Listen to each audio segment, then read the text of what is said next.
Thank you. Good evening, sir, and namaste, everyone. सभी को नमस्कार। Welcome back to जैसा कि हम ओके यू स्टार्ट ना that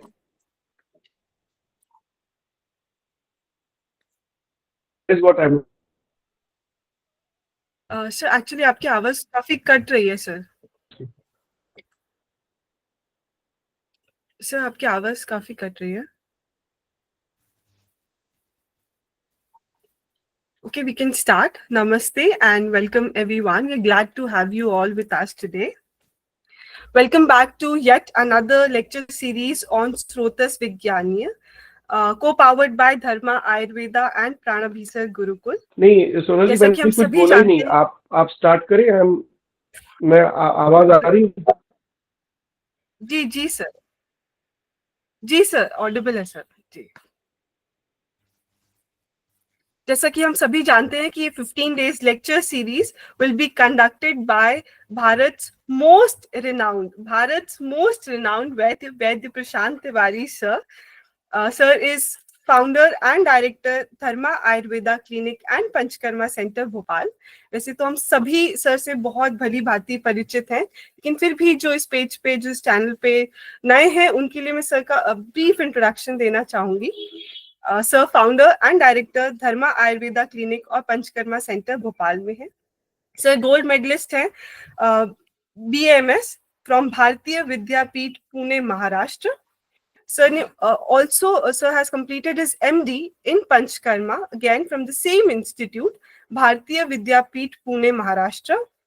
Sir has been a professor and Panchkarma Visheshagya, and Ayurved में if I can address, Ayurved में clinical practice में sir का 15 plus years का experience है। 15 plus years, mind you everyone. Sir consultant रह चुके हैं All India Institute of Ayurveda new Delhi में, एंड सर एक्स कंसल्टेंट रह चुके हैं in Institute of Forest Management. We are very fortunate that we have Vaid जिन्होंने एक्टिवली पार्टिसिपेट किया था in live conference held during Covid times by our honorable Prime Minister Modi ji, and sir shared his valuable feedback during those conferences. Sir is currently serving his duties at Nasya Ayurveda. आपके कई research paper publish किए जा चुके हैं, and sir has successfully treated, I repeat, successfully treated more than 24,300 and plus pain patients through Ayurveda. Successfully treated more than 24,300 and plus pain patients through pure Ayurveda practice. So we all can understand the intensity of knowledge he has to share with all of us. Sir ने गुरु शिष्य परंपरा के अंतर्गत कई लोगों को train किया है, and his tireless efforts led him to start Ayurveda in South Korea. So is world's first Vaidya to start Ayurveda in South Korea. Again, we are very fortunate कि sir ने हमारे साथ दोबारा join किया है, so that we can learn so much from him. I welcome you, sir, once again, and thank you so much for joining with us once again, sir. Sir, I request you to please unmute the mic and carry the session forward. Sir, are you there?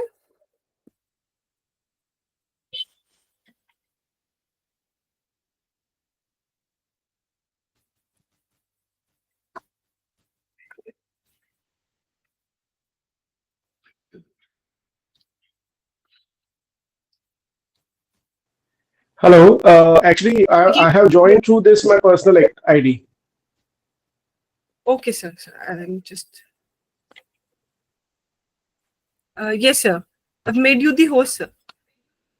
Yes, yes. Thank you so much. नमस्कार सभी को। सोनल जी, बहुत बहुत धन्यवाद आपके इस प्रारंभिक introduction के लिए, as well as a whole team of Pranabhisar to having me again here in this amazing platform to connecting with the Vaidyas. Basically वैद्य और शास्त्र ये दोनों ही एक बहुत बड़ी चीज है, और दोनों का ही एक बहुत बड़ा समागम होना चाहिए, और दोनों को ही एक दूसरे में रुचि होने के साथ साथ में एक दूसरे में एक कॉन्फिडेंस भी क्रिएट होना चाहिए, क्योंकि शास्त्र भी लिखा गया है वैद्यों के लिए ही। शास्त्र लिखा गया है ह्यूमैनिटी के लिए है। शास्त्र लिखा गया है मानवता के उस अंग के लिए जिसमें कि लोग अपने आप को स्वस्थ रख पाए, अपने आप को सुखमय महसूस कर पाए, यानी हैप्पी रख पाए। इसीलिए आयुर्वेद की जब परिभाषा बताई जाती है तो वो लिखते हैं कि हिताहितम सुखम दुखम आयु तस्य हिताहितम, यानी कि जितनी भी प्रकार की आयु होगी, यानी कि चाहे वो हित आयु होगी, चाहे वो अहित आयु होगी, चाहे वो सुख आयु होगी या दुख आयु होगी, इन सब की अंडरस्टैंडिंग कि आपके लिए दुख आयु कौन सी हो सकती है, अहित आयु कौन सी हो सकती है, उसे कैसे हितकारी और सुखकारी आयु से कन्वर्ट किया जा सकता है, इन सब की थॉट प्रोसेस को शास्त्र ने बड़े अलग तरीके से और एक प्रॉपर मेथोडोलॉजी से लिखा। उसको लिखने के जो तरीके थे उसमें बहुत सारी चीजें आई, उसमें प्रमाण आया। प्रमाण ने प्रत्यक्ष प्रमाण, अनुमान प्रमाण, आप्तोपदेश और युक्ति और साथ ही साथ उपमा प्रमाण के माध्यम से, इन पांचों प्रमाणों के माध्यम से बहुत सारी चीजें लिखी गई। दूसरा थॉट प्रोसेस आया तंत्रुक्ति। मैं ये इंट्रोडक्शन में ये बातें क्यों कह रहा हूं, उसको हम क्लब करेंगे कि जब शास्त्र से वैद्य बनता है और वो किस तरीके से एक क्लिनिकल प्रेजेंटेशन लाए हुए पेशेंट को किस चश्मे से देखता है, उसका थॉट प्रोसेस, उसका दर्शन थॉट क्या रहता है, तो उसी शास्त्र ने अपने आप को लिखने में मजबूत कब पाया, जब उन्होंने दर्शन शास्त्र को फॉलो किया। दर्शन शास्त्र को फॉलो करने का जो तरीका था वो था सांख्य दर्शन, वैशेषिक दर्शन और साथ ही साथ वेदांत दर्शन। इन तीनों दर्शन को जब उसने लिया, लोगों ने समझा और उस थॉट प्रोसेस को, उस विजुअलिटी को जब लोग लेना चालू कर दिए कि ये किस तरीके से लेना है, दर्शन शास्त्र को समझना कैसे है, उसका थॉट प्रोसेस क्या होगा, तो वो तीन दर्शन शास्त्र निकल के आए, सांख्य, वैशेषिक और वेदांत दर्शन। इन तीनों दर्शन में हमें ये देखने मिला कि सांख्य ने कहा कि 25 तत्व हैं और उन 25 तत्वों पे ही पूरा शास्त्र आधारित है।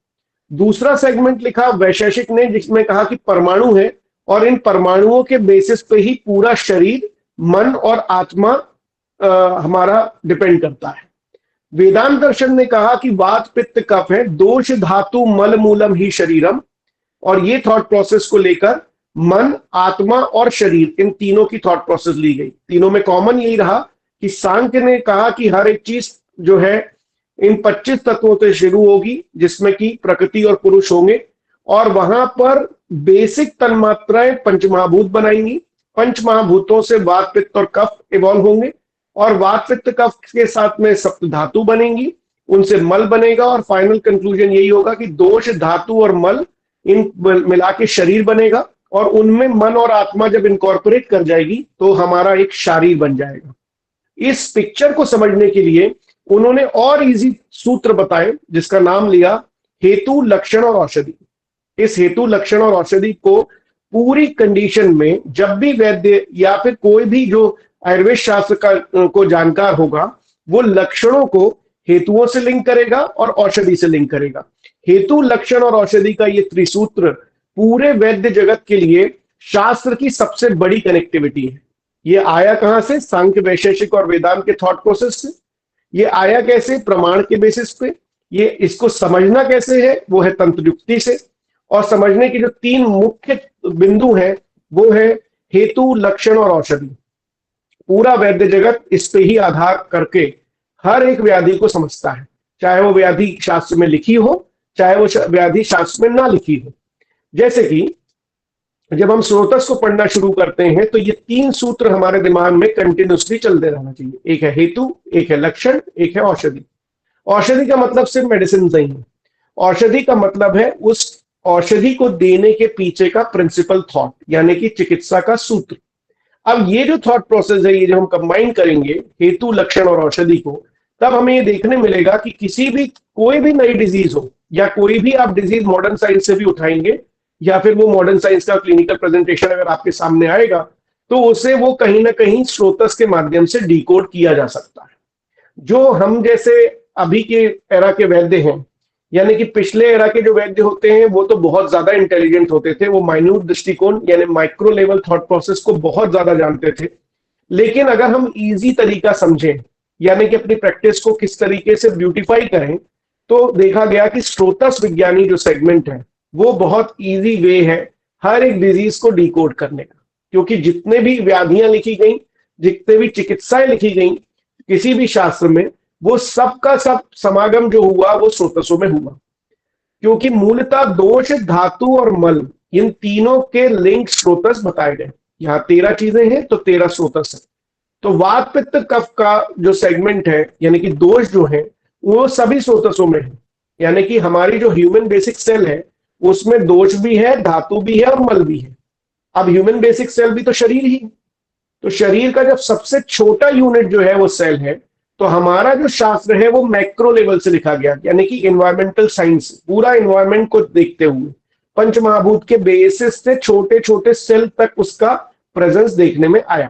अब वो किस तरीके से आएगा, अगर हम सेलुलर थ्योरी को देखें तो जो सेल है उसमें रहते हैं माइटोकॉन्ड्रिया, उसमें रहता है साइटोप्लाज्म, उसमें रहता है हमारी सेल मेम्ब्रेन, उसमें रहता है न्यूक्लियस। तो ये जो सारी चीजें हैं वो कैसे काम करती हैं, हमारे यहाँ भी जितनी भी चीजें लिखी गई वो सभी की सभी चीजें एक फिजियोलॉजिकल एस्पेक्ट्स पे लिखी गई। फिजियोलॉजिकल एस्पेक्ट्स ऐसा कि दोष जो है वात पित्त और कफ, उनके भी कर्म और उनके स्थानों के बेसिस पे हमें उसे समझना पड़ता है। ये बातें जो है अभी इंट्रोडक्शन लेवल पे चल रही हैं, इससे एक एक कड़ी को हम उठाएंगे और उसको समझेंगे कि एक सेल में वात पित्त और कफ के काम करने वाली चीजें सभी हैं, उनके फिजियोलॉजिकल फंक्शन है। जैसे कि वायु के जितने भी कर्म है वो कोऑर्डिनेशन से लिंक करते हैं, और न्यूक्लियस जो है वो कंट्रोलिंग सेगमेंट और कोऑर्डिनेशन से बिल्कुल मैच करता है। और जितनी भी चीजें हैं और उनकी जो मूवमेंट है, वो सभी जितने भी मूवमेंट होते हैं कोऑर्डिनेशन के, वो सभी भी वायु से मैच करते हैं। अब जो कफ का सेगमेंट है वो भी मैच करता है। वो किस तरीके से मैच करता है, वो साइटोप्लाज्म में मैच करता है, वो फैट के सिचुएशन में भी, जहां पर स्नेह का भाग आता है, जहां पर नरिशमेंट का भाग आता है, वो सब कफ का सेगमेंट। रस धातु का काम है प्रीणन करना यानी नरिशमेंट देना, रक्त धातु का काम है जीवन देना यानी ऑक्सीजनेशन देना, मांस धातु का काम है लेपन करना यानी कि कवरिंग करना, यानी कि मेम्ब्रेनस स्ट्रक्चर क्रिएट करना। मेद धातु का काम है स्नेहन करना यानी कि वहां पर ल्यूब्रिकेशन क्रिएट करना। जितनी भी चीजें फैट मेम्ब्रेन से लिंक होंगी और फैट मेम्ब्रेन का जो पोर्शन होगा वो सब जो है मेद धातु कहलाएगी। अस्थि धातु का काम है धारण करना यानी कि सेल मेम्ब्रेन इंटैक्ट रहे, सेल फूटे नहीं, सेल टूटे नहीं, सेल खत्म नहीं हो, वो अस्थि धातु का काम वो है, क्योंकि वहां पर उसका काम है धारण करना।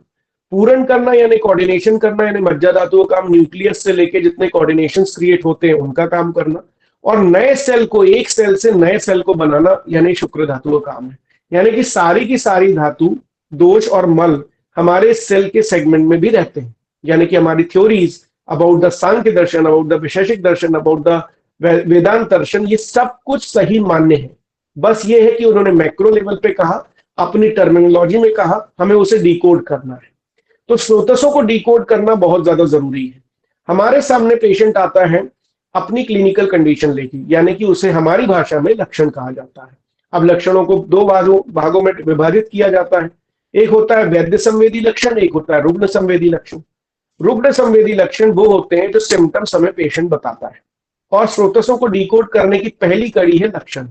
अब लक्षणों को हमारे शास्त्र ने बहुत अच्छे से अपनी भाषा में, अपनी टर्मिनोलॉजी में, अपने लॉजिक्स में, अपनी तंत्रुक्ति के माध्यम से लिखा है।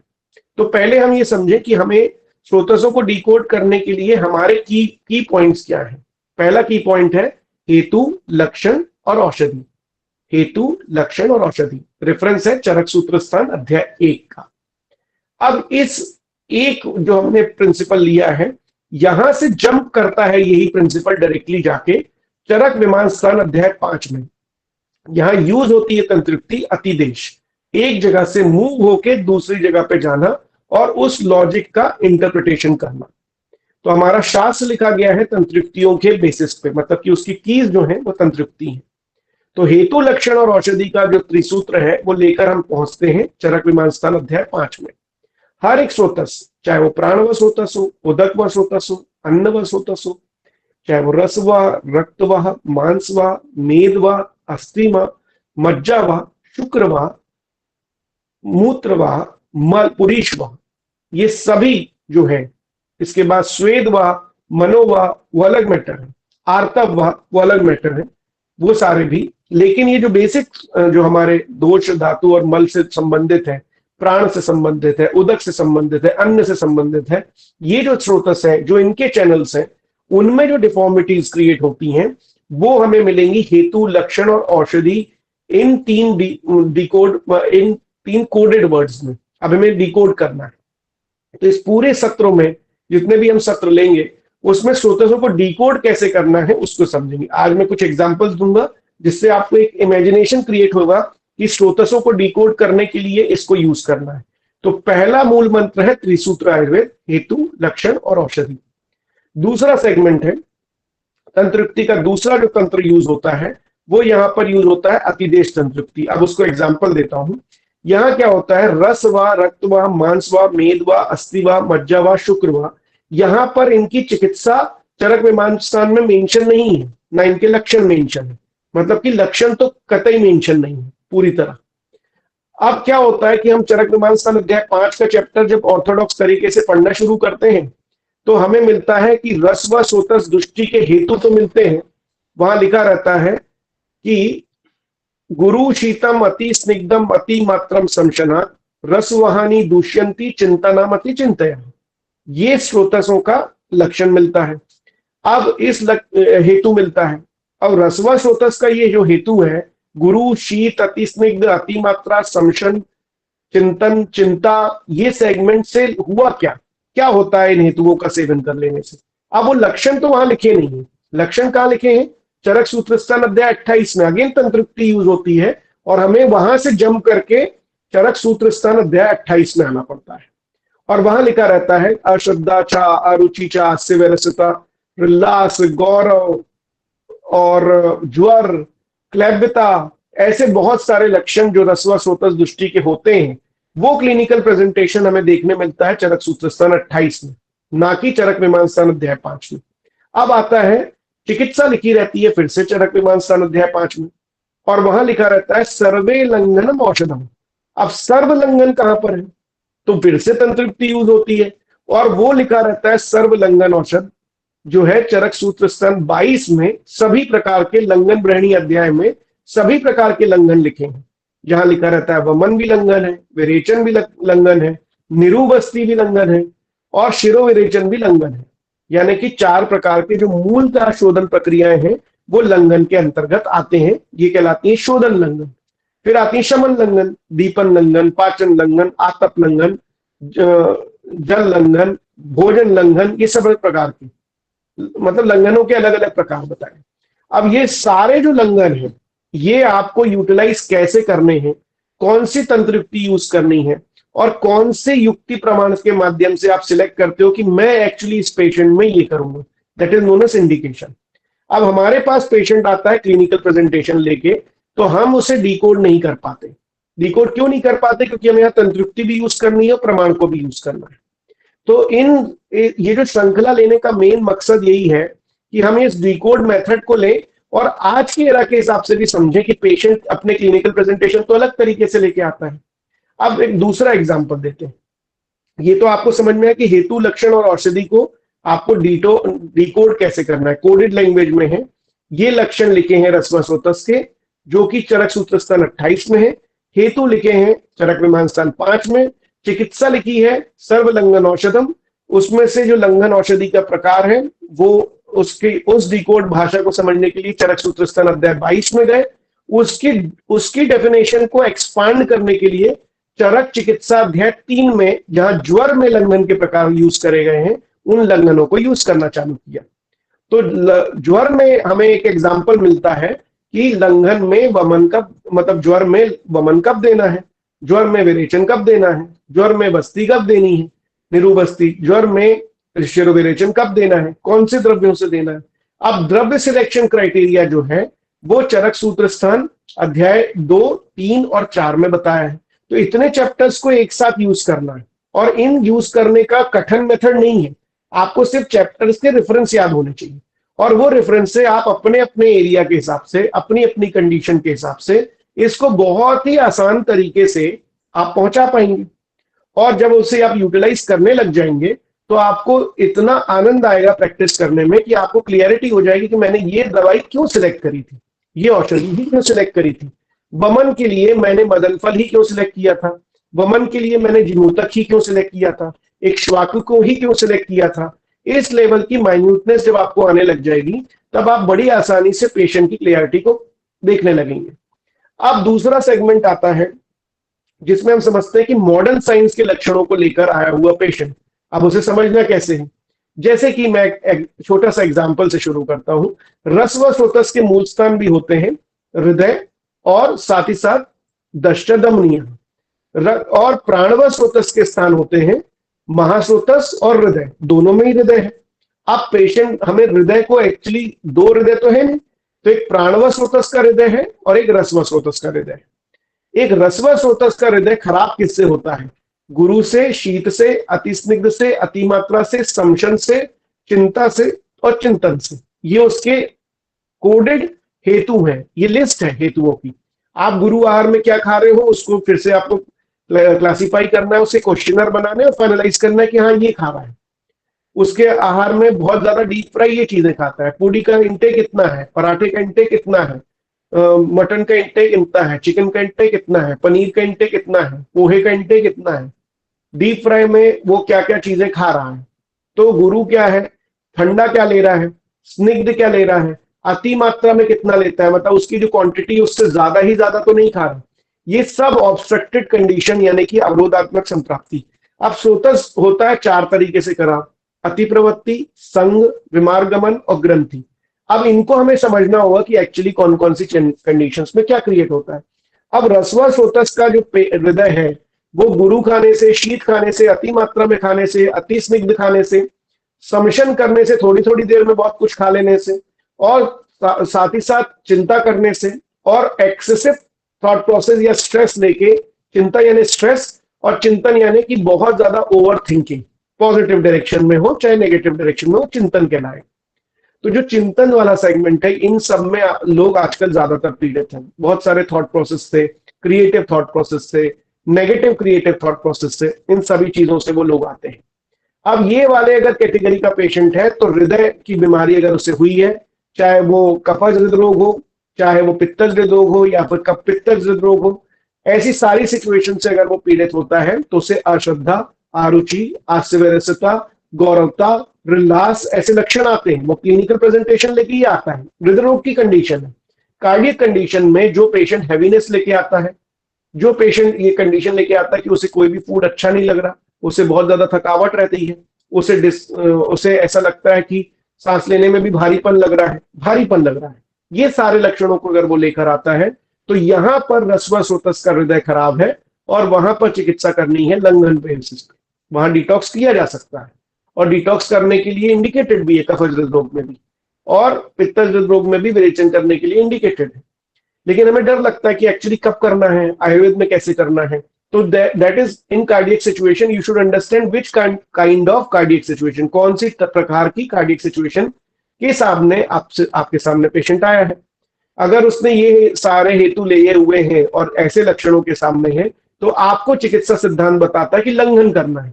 तो आप वमन भी कर सकते हैं, विरेचन भी कर सकते हैं, निरुवस्ती भी कर सकते हैं। अब निरुवस्तियां ही यापन बस्ती के फॉर्मेट में बलादी यापन प्रथम, बलादी यापन द्वितीय, इनको भी ली है। कफ हर यापन आई है। हृदय के ऊपर त्रिमर्मी अध्याय पे बस्तियां आई हैं।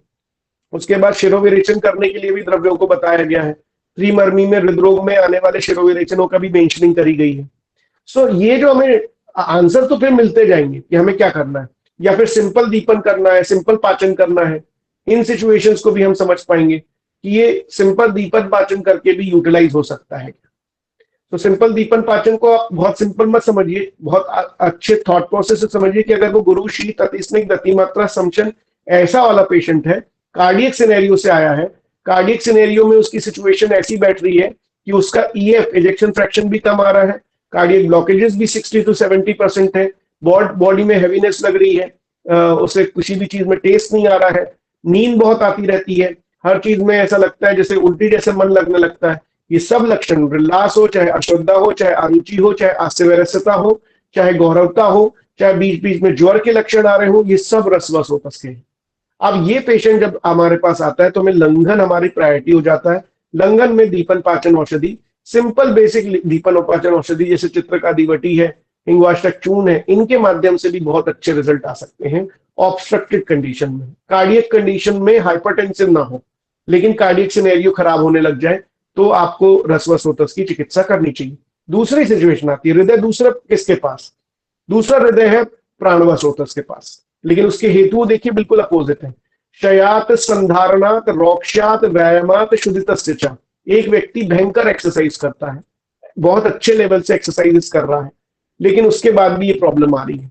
शयात बहुत दिनों तक भूखा रहता है, आजकल इंटरमिटेंट फास्टिंग का बहुत जमाना है, लोग बहुत देर देर तक भूखे रहते हैं।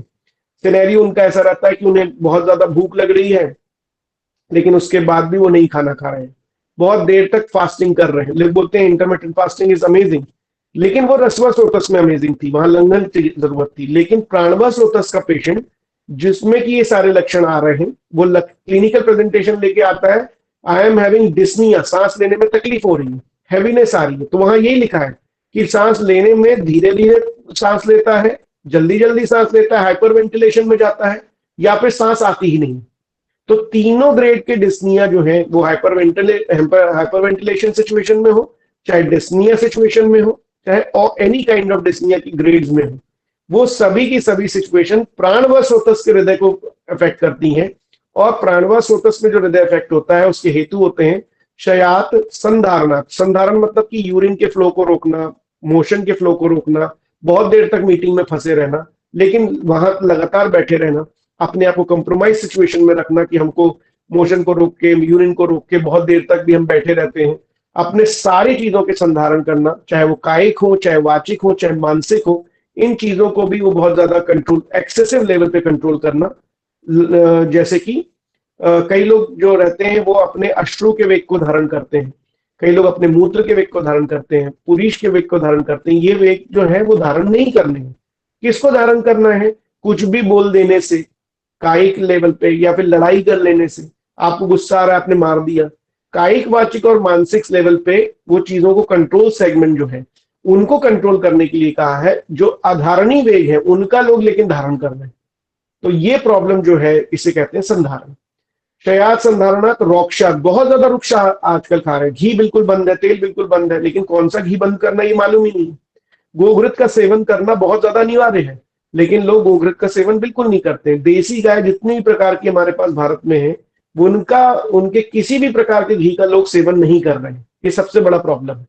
तेल में भी ना तिल तेल का प्रयोग कर रहे हैं, ना सरसों तेल का प्रयोग कर रहे हैं, वो सब डिफरेंट लेवल के तेल का प्रयोग कर रहे हैं, जो कि मॉडर्न साइंस हमें बता रहा है, जिसके कारण हम लेने लगते हैं। हमें कभी नहीं पता होता कि हम क्यों एक्चुअली ले रहे हैं। सो दैट शयात संधारणात रोक्षात, रुक्ष चीजें करते करते लोग, अलसी का तेल, आजकल फ्लैक्सीड का बहुत जमाना है, लेकिन किस पेशेंट को लेना है और किसको नहीं लेना ये पता ही नहीं। जिन पेशेंट को डिस्निया की सिचुएशन है उनके लिए वो हेतु बन जाएगा, लेकिन कार्डियक सिचुएशन है तो सेम डाइट प्लान लोग फॉलो करते हैं और उसकी सिचुएशन और वर्स्ट होती जाती है। सबसे बड़ा प्रॉब्लम क्या है कि प्राणवस्रोतस का हृदय खराब है आपका कि ह्रस्वस्रोतस का, ये डायग्नोस नहीं करते हम। हृदय खराब है भाई, तो हृदय खराब है, लेकिन हेतु तो अपोजिट है। शयात संधारणात रोक्षात व्यायामात, एक्सेसिव एक्सरसाइजेस करना, एक्सेसिव लेवल पे लोग एक्सरसाइज कर रहे हैं, 2 घंटा 3 घंटा जिम कर रहे हैं। आज भी मेरे पास एक पेशेंट था, उन्होंने बोला सर सांस लेने में मेरे को आजकल तकलीफ होने लगी है, जबकि मैं कपालभाति और जो प्राणायाम है वो 3 घंटा करता हूं। मैंने बोला इसीलिए तो प्रॉब्लम हो रही है, क्योंकि आप 3 घंटे व्यायाम करते हैं तो हेतु बन जाता है, और उन हेतुओं को जहां मेंशन किया है वो क्लियरली लिखा है कि अगर आपको ऐसी सिचुएशन में डिस्निया क्रिएट हो रहा है, हाइपर वेंटिलेशन क्रिएट हो रहा है, तो आपकी चिकित्सा लंघन नहीं है। शयात संधारणा रोक्षात व्यायाम शुद्धितस्य च, भूखे रहना, भूखे रह रहे हैं लेकिन एक्सरसाइज कर रहे हैं, एक्सेसिव लेवल पे एक्सरसाइज कर रहे हैं। तो ये जो लक्ष्य हेतु बताए गए हैं चरक मीमांसा अध्याय 5 में प्राणवस्रोतस के, ये हमारे क्लिनिकल प्रेजेंटेशन को डिकोड करने के लिए बहुत ज्यादा जरूरी होते हैं। पेशेंट हमारे पास डिस्निया की क्लिनिकल प्रेजेंटेशन लेके आता है, लेकिन हम कभी नहीं पूछते इनमें से कोई हेतु, तो हमें डिकोड ही नहीं होता। हम सीधे चालू करते हैं कि ठीक है, ऐसे श्वास का चिंतामणि देना, ठीक है, उसे रिजल्ट भी आ जाएगा कुछ हद तक, लेकिन हमें मालूम ही नहीं चलेगा कि वो जब नेक्स्ट विजिट में आएगा तो उसे रोकना क्या है, मना क्या करना है। वो पूछेगा भी तो हम बता नहीं पाएंगे। दैट्स व्हाई स्रोतस का ज्ञान बहुत ज्यादा जरूरी है क्लिनिकल प्रैक्टिस में। ये नहीं होता है इसीलिए प्रॉब्लम शुरू होती है। हमें मालूम ही नहीं होता है actually what we have to stop and when we have to stop. हमने प्रत्यात्मिक दवाई दे दी, सपोज श्वास का पेशेंट आपके पास आया, श्वास अवस्था लेके, आपने उसमें प्रत्यात्मिक चिकित्सा, श्वास कुठार रस, श्वास का चिंतामणि, इन चीजों को आपने प्रोवाइड कर दिया गस्ती के साथ, च्यवनप्राश के साथ, वो आपको बहुत अच्छे रिजल्ट भी दे गया। अब रिजल्ट आ गया, लेकिन when we have to stop and what we have to stop ये मालूम ही नहीं। तो लिखा क्या है कि वहां पर सर्वेशम ब्रहणम, सभी प्रकार के ब्रहण करना है, चरक के श्वास अध्याय में लिखना है। अब क्या है, प्राणवसोतस की चिकित्सा क्या बोली है, श्वसनी क्रिया, श्वसनी क्रिया करके छोड़ दिया कोडेड लैंग्वेज में। श्वसनी क्रिया का मतलब है कि जो श्वास में आप क्रियाएं करने वाले हैं, whatever treatment you are going to incorporate in case of श्वास एंड हिक्का व्याधि, वही की वही आपको प्राणवसोतस की जितनी सारी सिचुएशंस आएंगी, चाहे वो हाइपरवेंटिलेशन आए, चाहे वो डिस्निया आए, चाहे वो एनेक्सिक कंडीशन आए जिसमें आप सांस लेने में बिल्कुल भी असमर्थ हो जाते हैं, एनॉक्सिया हो जाता है, उन सारी सिचुएशंस में आपको श्वास की चिकित्सा करनी है। अब श्वास की चिकित्सा कहाँ लिखी है, अध्याय चरक के अध्याय श्वास के अध्याय में, श्वासिक का अध्याय में। तो श्वासिक का अध्याय अगेन तंत्रुक्ति अतिदेश लगा के वहां से वहां जंप करना है और देखना है कि एक्चुअली उसका चिकित्सा का सिद्धांत क्या है। तो दो ही चिकित्सा के सिद्धांत आए हैं, एक 74वें श्लोक में और एक 145वें नंबर श्लोक में। एग्जाम्पल दे रहा हूं, एक 74वें नंबर श्लोक में श्वास के अध्याय में वो बोलते हैं कि जब भी आपको श्वास का वेग इमीडिएटली आ जाए तो आप तिल के तेल के साथ में सेंधव लवण को जो पेशेंट के चेस्ट के आगे के हिस्से में और पीछे के हिस्से में, उपमा प्रमाण से यह समझाया गया है कि क्यों करना है, वहां पर ऑयलिंग करना है वैसे जैसे सूर्य जो है जब हिमालय की कंडराओं में पड़ता है तो वहां पे बर्फ पिघल जाती है। इन द सेम वे जो जमा हुआ कफ है वो वहां से पिघलाएगा सेंधव और तिल तेल, और उसमें ऊपर संकर स्वेद यानी कि पोटलियों का स्वेद, नाड़ी का स्वेद कर सकते हैं। ये उन्होंने ट्रीटमेंट डायरेक्टली बता दिया। This is the easiest way. जब किसी व्यक्ति को सांस लेने में तकलीफ आती है और डिस्निया होता है तो आपको ऑयलिंग करनी है और स्टीम देनी है। दैट थॉट प्रोसेस ही has given as a acute treatment. लेकिन उन्होंने ट्रीटमेंट प्रोटोकॉल यानी कि प्रिंसिपल ऑफ ट्रीटमेंट यानी कि चिकित्सा का सिद्धांत जो बताया वो अंत में बताया कि जितने भी प्रकार की श्वास व्याधियां होंगी उसमें सभी में ब्रहण करिए। क्यों? क्योंकि उसका हेतु क्या है, क्षयात है, संधारणात है, रोक्षाद है, व्यायामात है, शुद्धितस्य है, सब हेतु वात को बढ़ाने वाले हैं, प्राणवायु को अति प्रवृत्त करने वाले हैं, प्राणवायु को विमार गमन में ले जाने वाले हैं, प्राणवायु को संग क्रिएट करने वाले हैं, प्राणवायु में ग्रंथि क्रिएट करने वाले हैं। ये चारों प्रकार की जो संप्राप्तियां वहां क्रिएट होंगी, उन क्रिएट को, उन जितनी भी संप्राप्ति क्रिएट हुई हैं उन सभी में विमार गमन में भी और अति प्रवृत्ति में ब्रहण यूजफुल हो। बाकी जहां ग्रंथि हो गई है और संग हो गया वहां पर ये जो आपने स्नेहन किया सेंधव के साथ में और स्वेदन किया उससे वो ठीक होगा। लेकिन वो वाली संप्राप्तियां जिसमें एक्यूट नहीं है, क्रोनिक सिचुएशंस क्रिएट हो गई हैं, उन सिचुएशन में सभी प्रकार के ब्रहण करना है। यानी कि च्यवनप्राश का यूज भी श्वासकाश में इसलिए आया, अगस्ती हरितकी का भी चाटन के लिए इसलिए आया, सीतोपलादी चूर्ण का भी राजयक्ष्माधिकार से वहां पर इसीलिए आया श्वासकाश को हटाने के लिए। ये सभी प्रकार के ब्रहण यानी सीतोपलादी में देखिए बहुत ज्यादा क्वांटिटी में सीता का प्रयोग करते हैं। ऐसी औषधियां जिनका गामित्व प्रमार्थी हो, मतलब कि वो एक्सेसिव लेवल पे सिक्रीशंस भी क्रिएट करा पाए, ब्रहण करा पाए, वो सभी चीजें प्राणवसोतस में हितकारी है। तो अब ये दो प्रकार की जो क्लिनिकल सिचुएशंस हमारे पास पेशेंट लेके आता है, एक होती है हैवीनेस वाली, ऑब्स्ट्रक्टेड कंडीशन वाली, वहां लंघन क्रिएट कराना चाहिए, ये सोतस हमें सिखाता है। और जहां पर ऐसी सिचुएशन है जिसमें डिस्निया बहुत ज्यादा ग्रेड्स पे आ रहा है, वहां पर हमें ब्रहण करवाना है क्योंकि प्राणवसोतस की खराबी है। वहां महास्रोतस और हृदय की खराबी है, वहां पर हृदय और दश धमनियों की खराबी है। दोनों में डिफरेंस है और ये डिफरेंसेस बहुत क्लियर कट बेसिस पे स्रोतस हमें बहुत आसानी से समझाता है और कनेक्ट करवाता है शास्त्र की, आप ऐसे चलिए। ऐसे बहुत सारे एग्जाम्पल्स क्रिएट होते हैं, जैसे कि पेशेंट हमारे सामने आता है और चला भी जाता है, वो बोलता है कि सर मुझे हर समय जी मिचलाता रहता है, कुछ खाने का मन नहीं करता, ऐसा लगता है कि मैं कुछ भी नहीं करूं बस पड़ा रहूं, भारी भारी सा लगता रहता है। ये जो है ऐसे सिचुएशंस के पेशेंट बहुत सारे आते हैं, जिसे हम कई बार मान लेते हैं कि अरे तो डिप्रेशन में अच्छा फील नहीं कर रहा है, क्योंकि अशुद्ध, अरुचि, अस्यवरस्यता ये सारे लक्षण है। अब इन सारे लक्षणों में जब वो आया है तो और जो सिचुएशन वो लेकर आया है उनमें हमें देखना पड़ता है कि सिर्फ लंघन करके ठीक हो जाएगा। तो हम लंघन कभी करते नहीं, हम उसको साइकोलॉजिकल कंडीशंस की मेडिसिन दे देते हैं क्योंकि वो चिंता भी कर रहा है, चिंतन भी कर रहा है।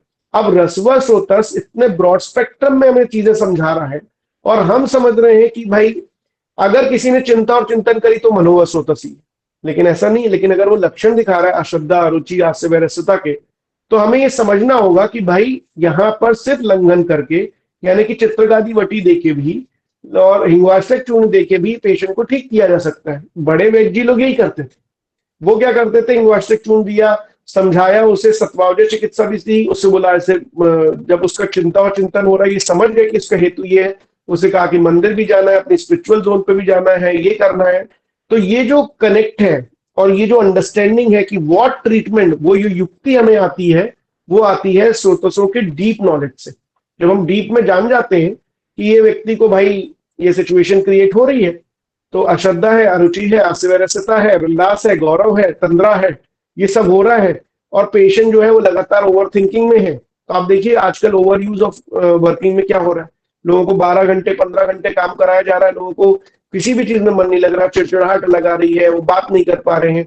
तो रसक्षय और रसदुष्टि के दोनों के कंबाइंड लक्षण आते हैं। आप रसक्षय के लक्षणों में देखिए, शब्द से असहिष्णुता, बिल्कुल भी सुनने का मन नहीं, चिड़चिड़ा जाना, लोग ऑफिस से आते हैं किसी बात को सुनना नहीं चाहते। और कुछ लोग जिनका रस वस उतस ठीक है, वो जाके पार्टी भी करना चाहते हैं, डांस भी कर लेना चाहते हैं, गाना भी गा लेना चाहते हैं, और अपने आप को लेट आउट करने की कोशिश करते हैं। तो वहां चिंता और चिंतन नहीं, वो रिलैक्स करके अपने आप को, वहां दुष्टि नहीं क्रिएट हुई है, भले हेतु ऐसे ही है लेकिन दुष्टि नहीं क्रिएट हुई। लेकिन जिसको दुष्टि क्रिएट हुई है उसको ट्रीटमेंट की आवश्यकता है। प्रॉब्लम क्या होता है, हम लोग जनरलाइज कर देते हैं इस सेगमेंट को कि भाई ये जितनी भी चीजें हैं अगर वो ले रहा है तो उसे होना ही चाहिए। कई लोगों को नहीं होता। हमारे पास 100 पेशेंट है, उसमें से 100 के 100 अगर ये हेतु ले रहे हैं तो उसमें से 40-50 लोग ठीक भी रह सकते हैं, उसे कोई प्रॉब्लम नहीं। हमें यही समझना है वैद्य को कि अगर उसके हेतुओं को भी हमने डिकोड कर लिया तो देखिए वो लक्षण से क्या मैच कर रहे हैं, तभी औषधि को दीजिए। अदरवाइज उसे औषधि की रिक्वायरमेंट नहीं, क्योंकि उससे व्याधि की संप्राप्ति अभी गठित ही नहीं हुई है, और नहीं घटित हुई है तो उसे अश्रद्धा, अरुचि, हास्यवैरस्यता जैसे लक्षण नहीं दिख रहे हैं। लेकिन जिनको दिख रहे हैं उनमें आप लंघन करा के ट्रीटमेंट कराना चालू करिए। तो क्या होता है, ऐसे पेशेंट मेरे पास, मैं एग्जांपल आपको देता हूं। एक 2 पेशेंट थे पुणे में हमारे पास आए, दोनों ही क्लोज फ्रेंड थे, लेकिन एक जो था वो इस बात से पीड़ित था कि वो दोनों रूममेट थे, तो दोनों ऑफिस में काम करते थे 12-13 घंटे, और दोनों का स्ट्रेसफुल वर्क था। ये शाम को मेरे पास ओपीडी में आया सैटरडे फ्राइडे के लिए, फ्राइडे के दिन, और उन्होंने कहा कि सर प्रॉब्लम ऐसा है कि we are working in same institute, same situation में है, सेम प्रेशर है वर्क का, सेम स्टेटस में है हम दोनों, लेकिन क्या होता है ये जाता है सैटरडे संडे मस्त मजे करता है, और मैं जब आता हूँ शाम को तो मुझे बिल्कुल भी कुछ सुनने का मन नहीं करता, किसी से बात करने का मन नहीं करता, कुछ खाने का मन नहीं करता। मैं चाहता हूं कि सिर्फ पड़ा रहूं, मेरे को बहुत शरीर भारी लगता है। अश्रद्धा, आरुचि, हास्यवैरस्यता, गौरव और तंद्रा, ये सारे लक्षणों के साथ पेशेंट आया। अब इसी को लंघन नहीं। अब जो पेशेंट सेम हेतु सॉल्व फेस कर रहा है, सेम स्ट्रेस लेवल सॉल्व कर रहा है, सेम टाइप का फूड खा रहा है, लेकिन बॉडी टाइप अलग होने की वजह से उससे संप्राप्ति नहीं घटित हुई। वो जा रहा है, आराम से पार्टी कर रहा है, एंजॉय कर रहा है, गाना गा रहा है, डांस कर रहा है, और बहुत लेट नाइट आने के बाद भी रिलैक्स है, संडे को सो रहा है, ये लेकिन कुछ ना करने के बाद भी रस व सोतस दृष्टि के लक्षणों में आ रहा है। अब वो जब आया तो हमने सिर्फ लंघन औषधि शुरू करी, और सिर्फ लंघन औषधि से, सिर्फ वचा तेल के नस्य से वो बिल्कुल रिलैक्स हो गया, और कुछ नहीं देना पड़ा है। हिंगवाष्टक चूर्ण एंड वचा तेल नस्य, दिस सिंपल जो डिकोडिंग क्रिएट हुई और आसान बना ट्रीटमेंट करना कि इतनी मात्रा से ही काम बन जाएगा, वो आपको एक वैधता और एक कॉन्फिडेंस क्रिएट करता है। जब वो पेशेंट फॉलोअप में आया और उसने बोला कि sir now I am feeling better, अब मुझे भी रिलैक्स लगता है, मैं शाम को ऐसे जाता हूँ, it was very easy process. बाद में आप क्या होता है, बचा तेल नहीं है तो आप अणु तेल का भी प्रयोग कर सकते हैं, लेकिन पेशेंट का जो रिलैक्सेशन था, ये मैं 10 साल पहले की बात कर रहा हूँ, जब मैंने नई नई प्रैक्टिस शुरू करी थी, 12 साल पहले, जब मैंने पुणे में प्रैक्टिस शुरू करी, और पुणे में ये पेशेंट आए, और दोनों आईटी सेगमेंट में थे, बहुत स्ट्रेस्ड आउट थे, लेकिन दोनों में स्ट्रेस्ड आउट में ये डिफरेंस था कि ये चीजों में वो बात कर रहे थे, दोनों के दोनों रूममेट थे। लेकिन तब मुझे स्रोतसों का जो डिकोड करने से लाभ हुआ, उस एक पेशेंट ने अपनी आईटी इंडस्ट्री से लगभग 25 पेशेंट बनाए, और पेशेंट्स की कंप्लेंट्स बहुत कुछ मिलती जुलती। सिर्फ रसवा सोतस का वो ज्ञान मुझे बहुत सारी प्रैक्टिस करने, बहुत आसान प्रैक्टिस करने और डिकोड करना पेशेंट को एक्चुअली ये प्रॉब्लम है और उसके लिए मैं ये कर रहा हूं, ये मुझे पता होना, ये इंटरनल कॉन्फिडेंस जो उस चीज ने दिया, उससे मैंने लगातार फिर स्रोतसों के बारे में इन डेप्थ सोचना चालू किया। और आज तक भी 12 साल की प्रैक्टिस के बाद भी मुझे ये लगता है कि इस तरीके से ही काम बहुत आसान हो जाता है। टोटल मिला के प्रैक्टिस उसके पहले से चालू करी थी, लेकिन जो इंडिविजुअल लेवल प्रैक्टिस है जिसमें हम अपने पेशेंट का डेटा रखने लगे, वो लगभग 12-13 साल से चालू हुआ। और 13 साल में मुझे ये समझ में आया कि अगर आप स्रोतसों को समझते हैं, इन डेप्थ समझते हैं, तो छोटी छोटी मेडिसिन के माध्यम से आप बहुत बड़े बड़े ट्रीटमेंट कर सकते हैं, छोटी मेडिसिन के माध्यम से। जब मैं पूरे भारत में मूवमेंट करने लगा और बहुत सारी जगहों पे बहुत सारे वैद्यों से मिलने भी लगा, तो मुझे समझ में आया कि जो लोग स्रोतस के थॉट प्रोसेस पे प्रैक्टिस कर रहे हैं, उनके पास आंसर बहुत आसान हो जाते हैं। जैसे कि अभी पीसीओडी की कंप्लेंट आजकल बहुत ज्यादा ज्वलंत लेवल पे चल रही है। क्या हुआ, जब काश्यप संहिता पढ़ने लगे तो उन्होंने पीसीओडी का एक लक्षण समुच्चय क्रिएट किया था। लक्षण समुच्चय हमें बताता है कि वहां पर रस्वा स्रोतस, आवाज नहीं आ रही है, रस्वा स्रोतस और साथ ही साथ आर्तव स्रोतस और साथ ही साथ मेदो स्रोतस, ऐसे 3 स्रोतस एक साथ खराब हो रहे हैं।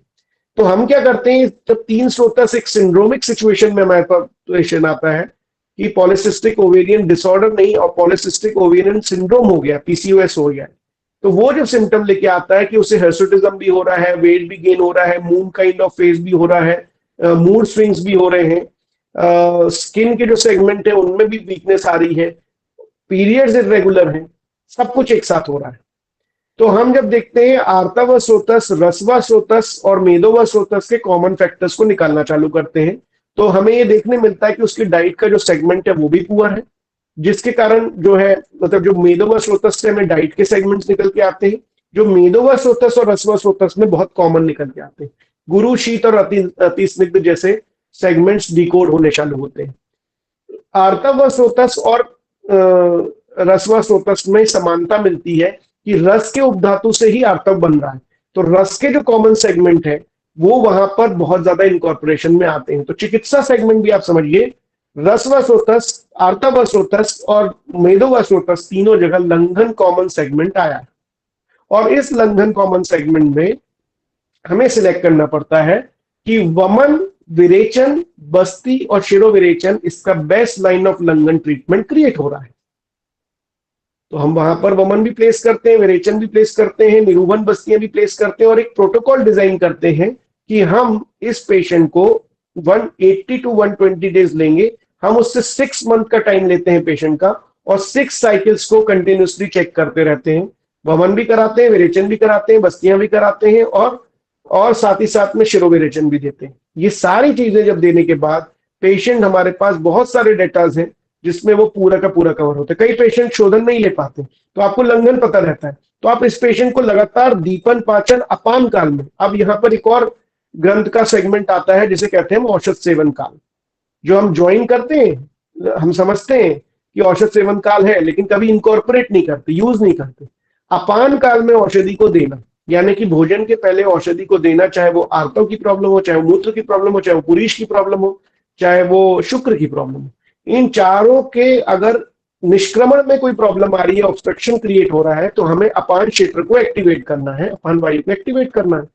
तो हमें औषधि देनी है अपान काल में, यानी खाने के पहले।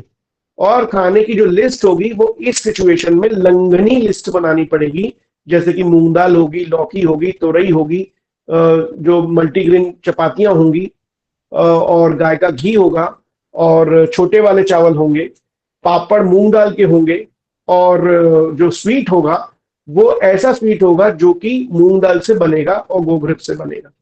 सो इन दिस वे अगर आप सभी रसों को भी यूज करते हो तो भी बहुत आसानी से आप लंघन की डाइट प्लान बना लेते हो, और उस डाइट प्लान को यूज करते करते आप लगातार लंघन की औषधियां देते जाते हो, और जो कि अपान काल में होंगी, और साथ ही साथ प्रत्यात्मिक औषधियां जो कि रजोव स्रोतस पे काम करती हैं उनको भी देना चालू करते हैं। जब इरेगुलरिटी रहती है तो हम उस टाइम रज प्रवर्तनी देते हैं, जब रेगुलरिटी आ जाती है तो रज प्रवर्तनी को बंद करते हैं। ये भी बात समझनी है कि हमें औषधियां किस तरीके से लेनी थी। यहाँ लंघन का जो हमने प्रिंसिपल थॉट है उसको यूज करते हुए, औषध सेवन काल का यूज करते हुए हम अपान काल में औषधि को देना शुरू करते हैं। एक प्रोटोकॉल डिजाइन करते हैं और 6 मंथ की साइकिल को देखना चालू करते हैं, क्योंकि हम यहाँ पर केदार कुल्या न्याय के माध्यम से ट्रीटमेंट कर रहे हैं।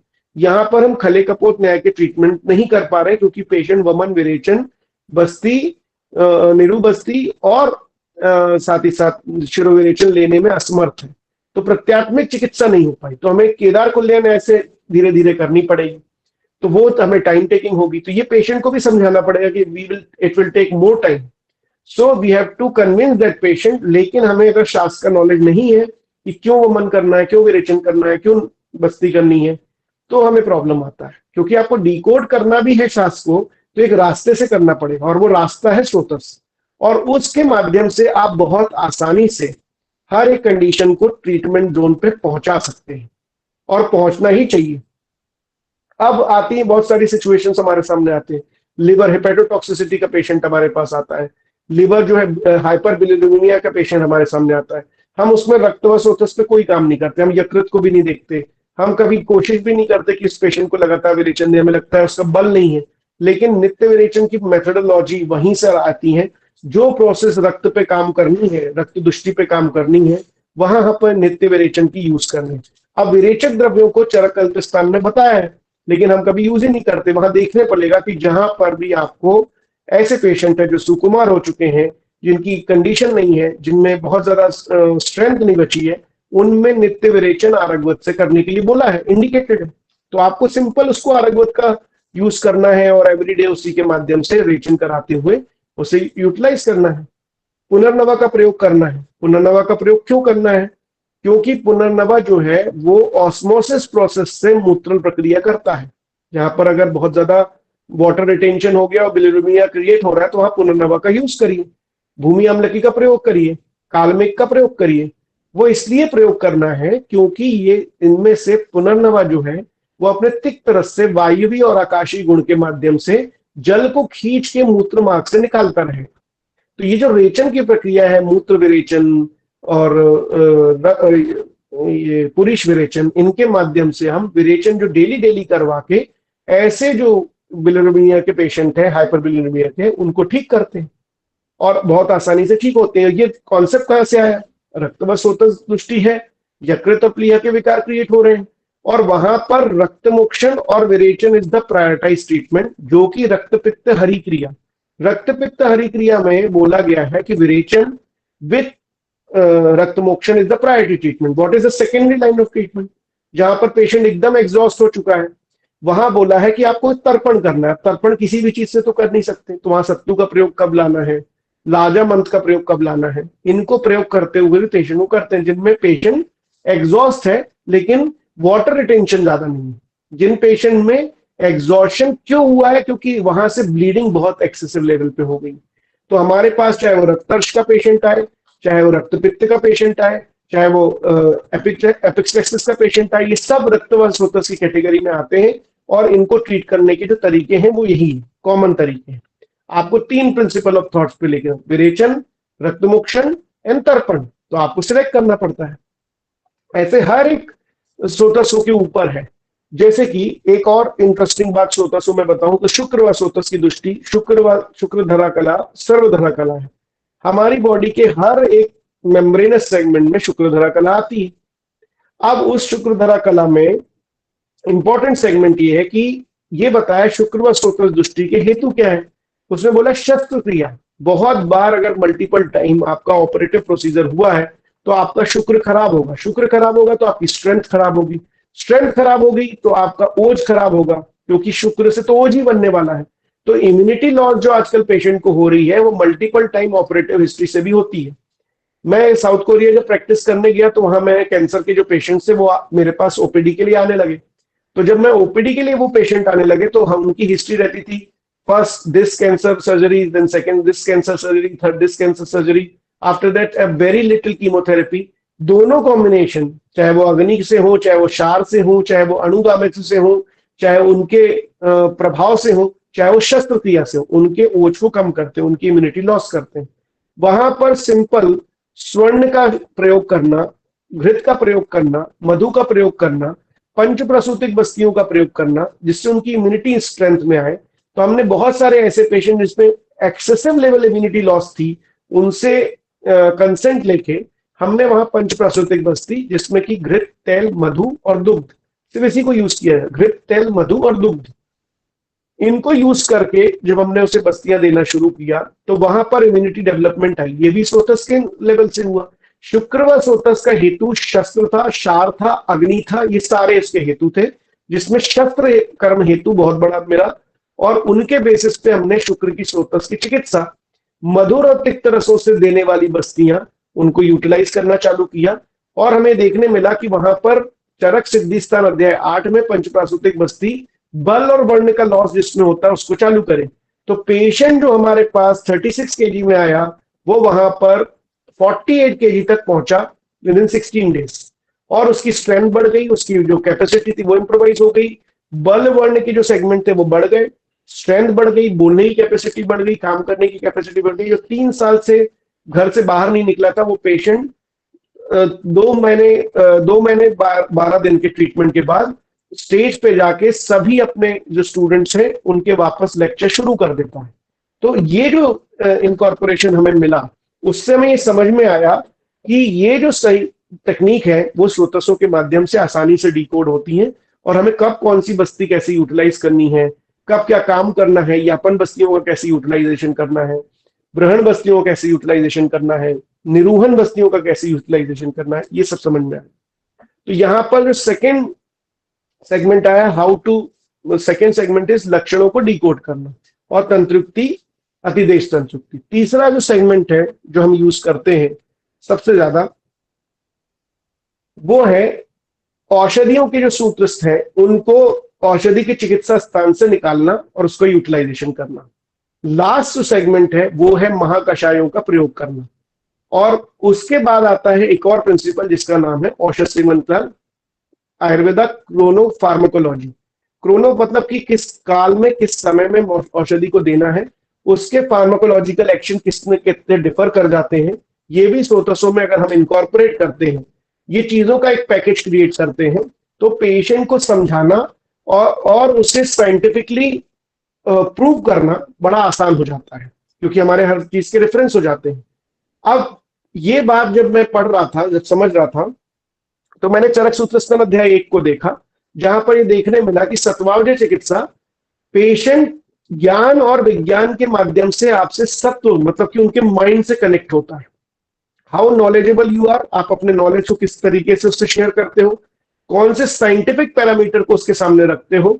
ये जो टेक्निक जब पेशेंट समझता है और जब जान जाता है कि अच्छा इस तरीके से मुझे ठीक किया जाएगा, और वो कन्विंस होता है, तो वो ज्यादा से ज्यादा मात्रा में आपके ट्रीटमेंट को लेता है और उसे कंप्लीटली फॉलो करने लगता है। जो कि हमारे यहाँ बोला भी गया है कि अगर पेशेंट जो है वो भिषक वश्य है, तभी वो हमारा ट्रीटमेंट सक्सेस लेके जाएगा। तो अगर हमारा पेशेंट भिषक वश्य नहीं हो पाया और हम उसे कन्विंस नहीं कर पाए, तो वो हमें रिजल्ट उतने नहीं देगा। तो अगर हम इन बातों को जो हमें थ्योरेटिकल लगती हैं उनका यूटिलाइजेशन करते हैं, तो हमें ज्यादा से ज्यादा रिजल्ट मिलते हैं। हमें ये थ्योरेटिकल बातें नहीं है, इनका बहुत यूटिलाइजेशन है। जैसे कि लोग बोलते हैं केदार कुल्य न्याय, खले कपोत न्याय, शीरदधि न्याय, क्या ऐसे ऐसे पढ़ाने के लिए है? एक थॉट प्रोसेस है। ये दर्शन शास्त्र का एक ऐसा अंग है जो आपकी प्रैक्टिस के लिए बहुत इंपॉर्टेंट काम में आता है। क्या होता है, हमें पेशेंट को एक्यूटली बाल के ऊपर ट्रीटमेंट दे रहा है, एग्जाम्पल ये उसको केश पतन है। केश पतन को हम कैसे लेते हैं? केश का रहना हमारे शरीर में 2 स्रोतसों को खराब करता है अगर केश नहीं रह रहे हैं तो। एक है रसवा स्रोतस और दूसरा है अस्थिव स्रोतस। अस्थिव स्रोतस क्यों? क्योंकि अस्थि काम है धारण करना, शरीर के धारण करना। और रसवा स्रोतस इसलिए क्योंकि आप देखेंगे रस दुष्टि में अंत में आता है अकाल वली पालित्यानि, मतलब कि बाल सफेद होना और बाल चेहरे पे झुर्रियां आना। इसका मतलब है उसका बालों पे डायरेक्टली कोरिलेशन क्रिएट होता है कि उसको समय पे, मतलब कि जो उसका समय है उससे पहले ही वो बूढ़ा दिखने लगा, early ageing and early greying of the hairs, जल्दी बाल सफेद होने लगना। सफेद होना और बाल झड़ना दोनों सेगमेंट में रसवा स्रोतस और अस्थिव स्रोतस की चिकित्सा करनी है। अब दोनों में कॉमन फैक्टर क्या है? तिक्त रस। और यष्टि मधु का जो तेल अगर हमने नस्य में देना चालू किया तो हमें रिजल्ट मिलने लगे।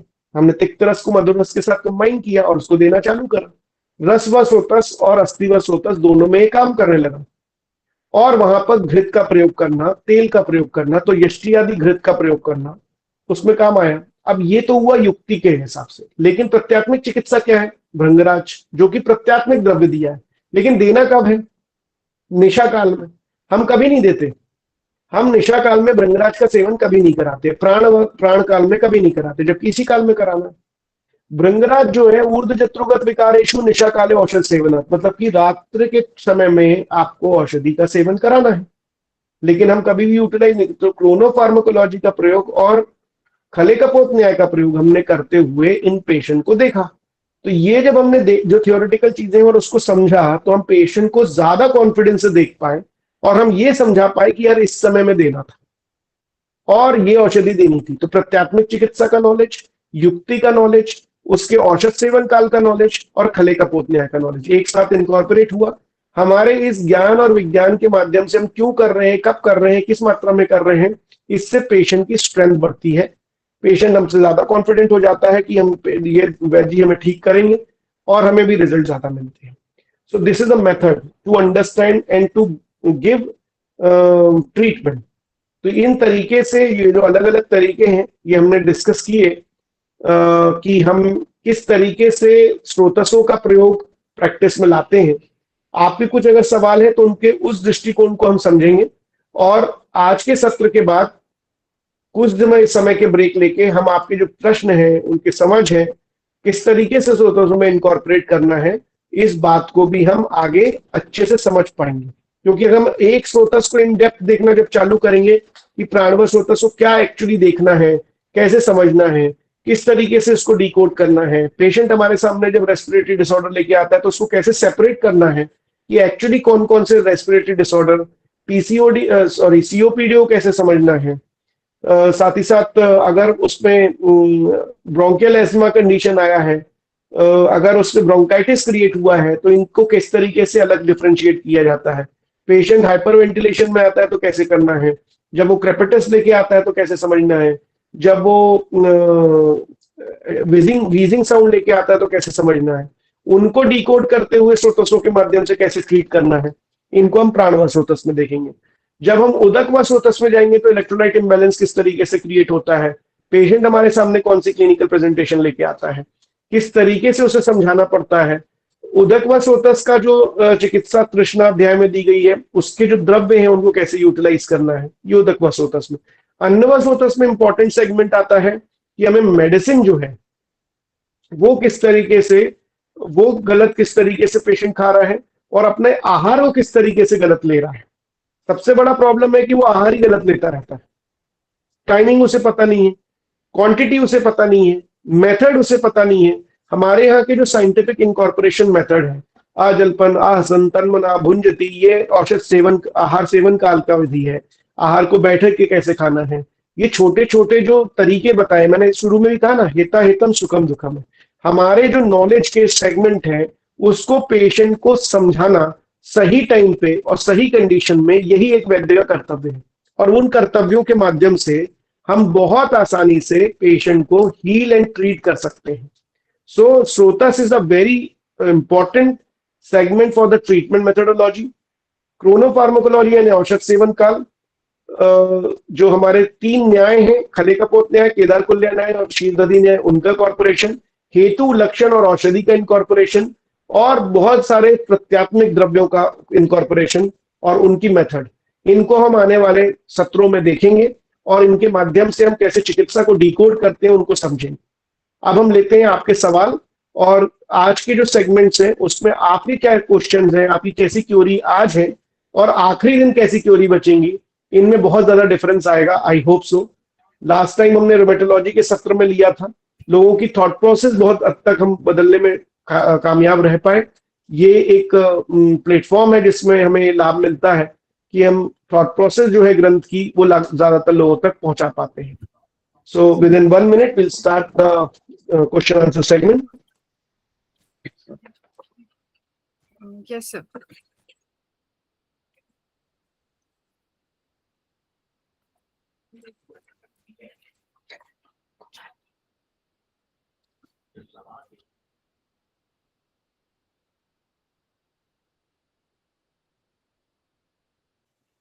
जी, thank you so much sir. कोई सवाल? जी सर, सर चैट बॉक्स में तो क्वेश्चन नहीं है, but I request if anybody is willing to ask anything can just unmute the mic. D G Bhatt ji can please unmute. Hello sir, नमस्ते। जी नमस्कार। सर, जैसे आपने बताया कि केश पतन में रसवा और अस्थिवा का ये होता है, तो क्या हम इस तरीके से पूर्ण तरीके से ये वापस कर सकते हैं ग्रे हेयर्स को, या आगे होने वाले ग्रे हेयर्स को हम स्टॉप कर सकते हैं? कैसे, मतलब? मैम यस मैम, आने वाले ग्रेइंग ऑफ द हेयर्स और अर्ली एजिंग को हम डेफिनेटली रोक सकते हैं लंघन के माध्यम से।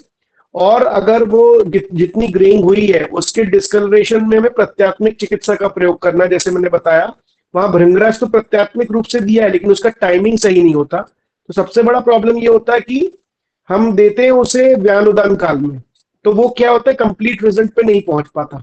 लेकिन हमने कई पेशेंट में जब उसे प्राण काल और निशा काल में जब चालू किया तो we got amazing result in that, and like not complete reversal लेकिन एक 90% रिवर्सल तक हम पहुंच पाए। बाबू अब एक जट दे दो, अब एक जट दे तो तुम जो है चुका है बस समझ गए। Hello sir.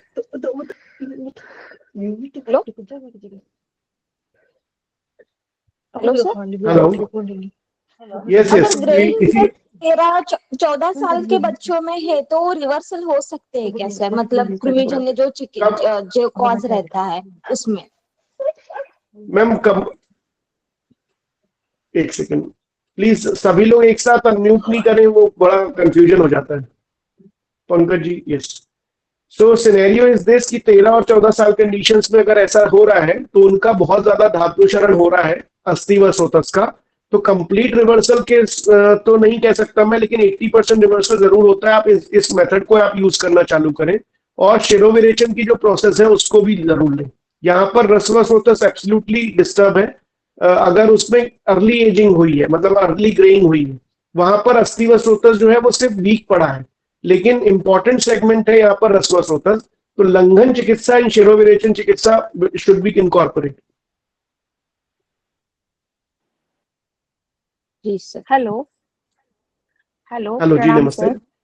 नमस्ते। जी नमस्कार। सर मैं ये पूछना चाहती थी कि आजकल एडिनोमाइसिस और एंडोमेट्रोसिस, फाइब्रॉइड्स, ये सब चीजें बहुत बढ़ने लगी पीसीओडी के साथ। तो इसमें तो और भी अपान वायु का दुष्टि दिखाई देता है, तो उनका विचार कैसे किया जा सकता है? मैम वहां पर विमार्गमन की कंडीशन बहुत होती है, जैसे एंडोमेट्रियोसिस सर। आपने बोला, यस। वो अपने जोन से हट के दूसरे जोन पे जाता है। तो इसमें शोधन चिकित्सा ज्यादा इनकॉर्पोरेशन में लाई जाती है, क्योंकि यहाँ रसवा सोतस और आर्तवा सोतस एक साथ दुष्ट होते हैं। तो रसवा सोतस का जो सेगमेंट है जहां पर वमन विरेचन, निरुबस्ती और शिरोविरेचन दिया गया है, वहां पर बस्ती इसका मेजर लाइन ऑफ ट्रीटमेंट बनता है, क्योंकि अपान क्षेत्र में दुष्टि है और पक्वाशय क्षेत्र में दुष्टि हो रही है ज्यादा। क्योंकि ये जो अपान क्षेत्र में जितने भी कंप्लेंट्स क्रिएट होती हैं अपान दुष्टि की, इनमें basti should be the basic line of treatment.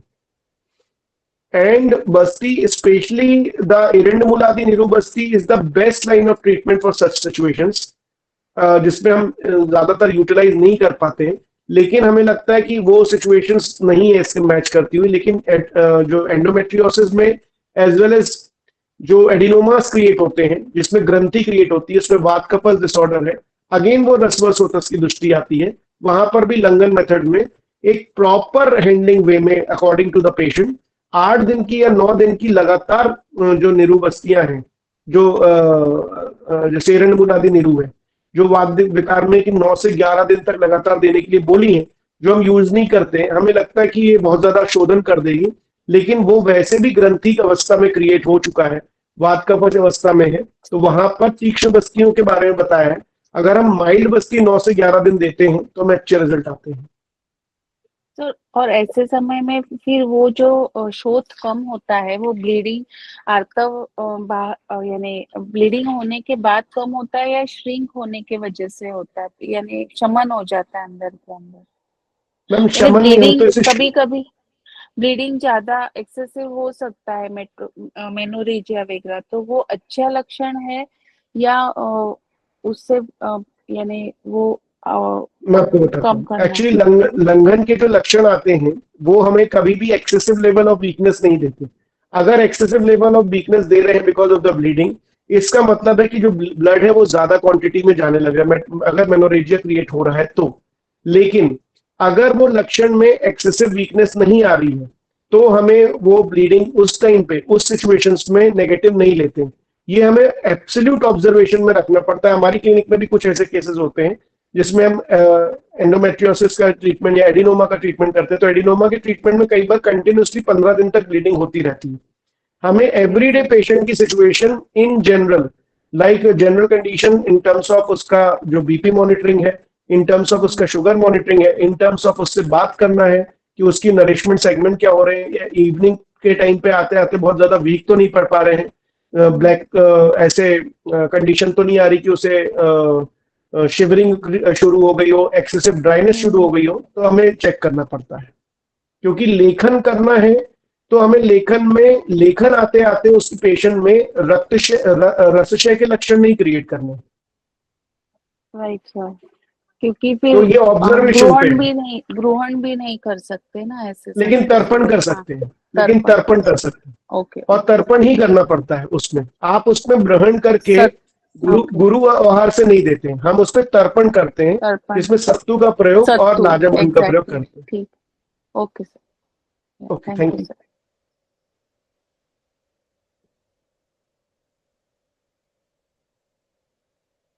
किसी ने एक सवाल पूछा है, मुझे चैट बॉक्स में दिख रहा है, भृंगराज का अनुपान क्या है? हम लोग एक्चुअली अनुपान जो है, जब हमें धारण कैपेसिटी बढ़ानी रहती है तो गोदुग्ध के अनुपान से भी देते हैं। भृंगराज घनवटी का भी प्रयोग करते हैं अगर अग्नि अच्छी है तो। अगर आप भृंगराज क्वाथ है तो वो खुद ही अनुपान के रूप में आता है। भृंगराज आसव है तो जल के साथ में दिया जाता है। तो भृंगराज के कल्प आप कौन से सिलेक्ट कर रहे हैं अग्नि के हिसाब से, वो डिसाइड करता है उसका अनुपान सही। सर चैट बॉक्स में कुछ और क्वेश्चन है, जैसे स्मिथ जी का क्वेश्चन है, सर पाचक औषधि लाइक रस पाचक, रक्त पाचक कैसे यूज करें इन स्रोतस दुष्टि? वो डायरेक्टली ली हुई है, वो प्रत्यात्मिक चिकित्सा के रूप में है। चरक चिकित्सा अध्याय 3 श्लोक नंबर 200, उसका ये पाठ है। कलिंग का पटोला से पाटा कटुक रक्त पाचक रस पाचक जो बताए गए हैं वो रस और रक्त नहीं, वो विषम ज्वरों के काढ़े हैं, और उनके बेसिस पे इसका नामकरण करा गया कि ये रस पाचक, रक्त पाचक, मांस पाचक होंगे। ये इस तरीके से इनकॉर्पोरेशन आया। इसका यूटिलाइजेशन भी जो हमारे पेशेंट जिनमें की ऐसी अवस्था होती है जिसमें अवरोधात्मक संप्राप्तियां क्रिएट होती हैं, उनमें हमें रसपाचक रस के जो विकार होते हैं, अश्रद्धा, अरुचि, आसव्य, रसता, उनमें इसी प्रकार के रक्त के जो विकार हैं जहां पर अवरोधात्मक संप्राप्ति और ग्रंथि जैसे लक्षण बन रहे हैं, जैसे कि पीसीओडी सिचुएशन, उसमें रक्तपाचक भी। मांसपाचक सिचुएशंस बनती हैं जहां पर हम देखते हैं किलॉइड्स क्रिएट हो रहे हैं, पिंपल्स क्रिएट हो रहे हैं, वहां पर मांसपाचक। मेदपाचक सिचुएशंस भी पीसीओडी में हम लोग यूटिलाइज करते हैं, रक्तपाचक और मेदपाचक एक साथ यूटिलाइज करते हैं। ऐसे अलग अलग जगहों पे हम उसे यूटिलाइज करते हैं, लेकिन उसका जो पाठ आया है वो बेसिकली तो विषम ज्वर पे ही आया है। तो जिन पेशेंट में विषम ज्वर के लक्षणों को मैच करते हैं वहीं इस पर उसको देना चाहिए। जैसे कि आजकल चिकुनगुनिया, पोस्ट चिकुनगुनिया पेशेंट बहुत सब हमारे पास आते हैं, तो वहां पर हम अस्थिपाचक, मज्जापाचक को यूटिलाइज करते हैं, और इस तरीके से मैं और रसपाचक को भी साथ में देते हैं। So that yukti we have to use की in which situation patient is coming. Actually ये बहुत ब्रॉड स्पेक्ट्रम क्वेश्चन हो गया, लेकिन हम एक कुछ एग्जांपल्स मैंने आपके सामने पुट किए। तो नेक्स्ट क्वेश्चन है दुर्गेश जी का, हाइपोथायराइड को रस व दृष्टिमान ट्रीटमेंट किया जा सकता है या नहीं सर?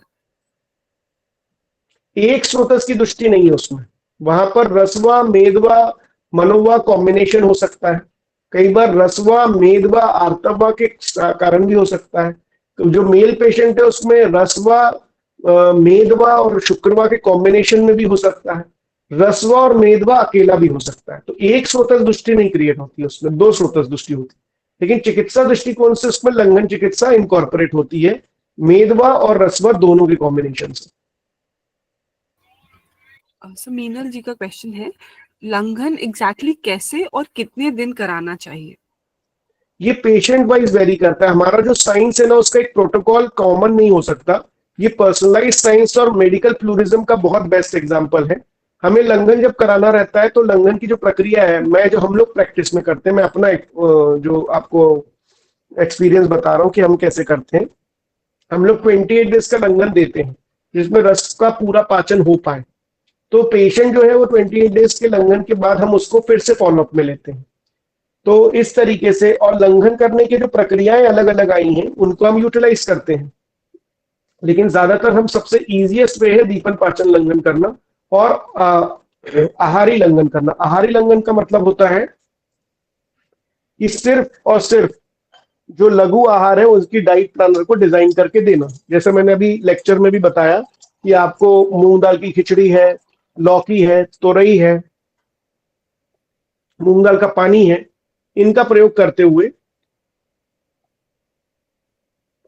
हम एक लंघन डाइट बनाते हैं। फुलके हैं जो बिल्कुल मल्टीग्रेन फुलके बनते हैं जिसमें गाय का घी बस प्रयोग में आता है। ऐसे बहुत सारी एक डाइट लिस्टिंग बना के हम उसे लंघन देते हैं। 28 डेज का diet planner along with the medicine. व्यान और उदान काल में मेडिसिन को चालू करते हैं भोजन के बाद में। और अगर पेशेंट की दृष्टि आर्तावश होता, मूत्रवश होता, पुरीशवश होता रहती है तो उससे अपान काल की औषधियां चालू करते हैं।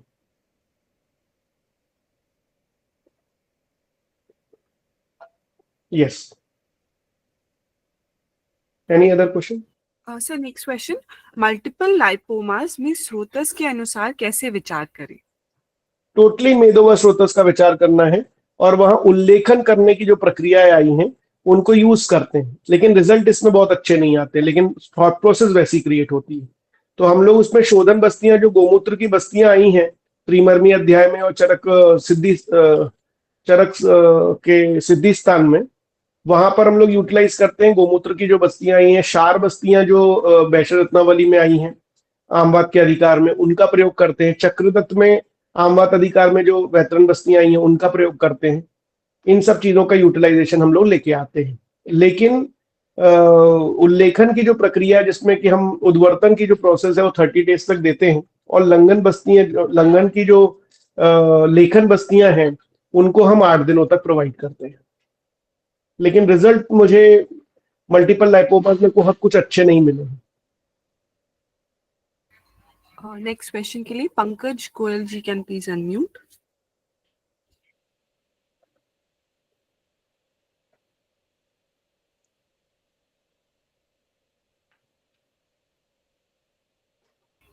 Pankaj ji can please unmute.